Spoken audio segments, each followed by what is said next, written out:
Okay, just over 3 months left before a combination of deep spending cuts and tax hikes automatically take effect. There's bipartisan agreement that the U.S. is standing on the edge of a fiscal cliff, but there's not much agreement on anything else. Well, joining me now are members from both sides. Republican Congressman Tom Cole of Oklahoma, who sits on the Defense Appropriations Subcommittee, and Democratic Congresswoman Karen Bass of California, who sits on the House Budget Committee. Congressman Cole, let me start with you. You are a supporter of this sequester, if you will, as part of the Budget Control Act back in August 11. You were supportive of it. You said it was a good thing. Obviously, the whole point of sequester was to force negotiations. Nobody wants these cuts. Nobody seems to be for them on any side of the aisle, and they've turned into a political hot potato. Playing politics with the sequester, has this been a mistake? No, I don't think so. I think you have to look at it in terms of what the alternative was. The alternative would have been defaulting on our debt, which would have been catastrophic. So this bought time. It's sad that the super committee failed, but there's still time. Frankly, I think there'll be an agreement because both sides detest sequester, but it'll take an election. If the president wins the election, he'll solve it by raising taxes. If the Republicans win the election, then they'll solve it by doing what they did in May, and that is pass some reductions and reforms in non-discretionary spending. Congresswoman Bass, do you agree with Congressman Cole's assessment that basically the election's going to decide whether taxes go up or not? Well, I actually do agree, because I think that there is no one in Congress that wants to see, number one, the sequester happen, and number two, the country go over the cliff. And you know that a lot of times it takes until the deadline for something to happen, but I don't believe that sequester will move forward. I do believe that we will have a solution. I do think that we need a balanced approach, and I would agree with my colleague that it's going to take the election to determine that.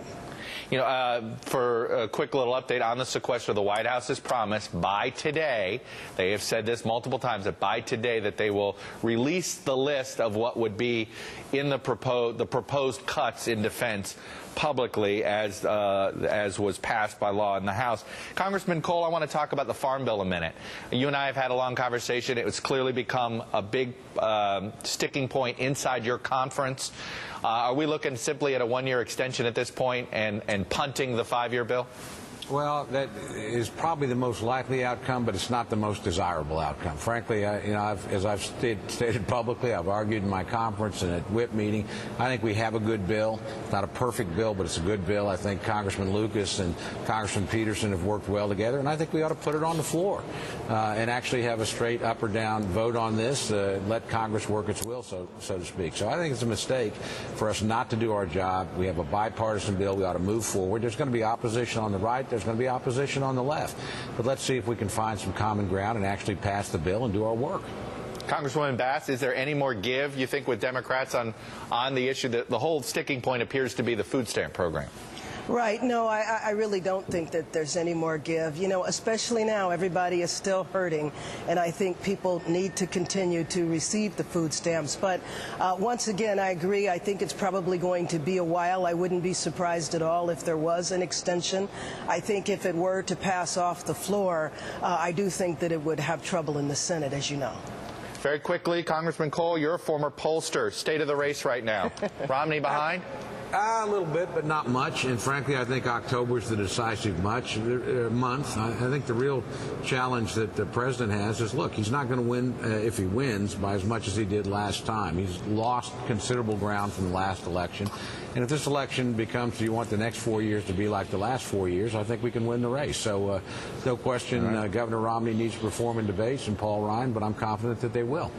Congressman Cole, Congresswoman Bass, thank you for coming on together. You guys sound like you could get something done. Oh, I think we can. She's a speaker. She knows how to do things. All right. Thank you both. Thank you both. Well, the Federal Reserve is going to make a big move to get the economy moving. Will it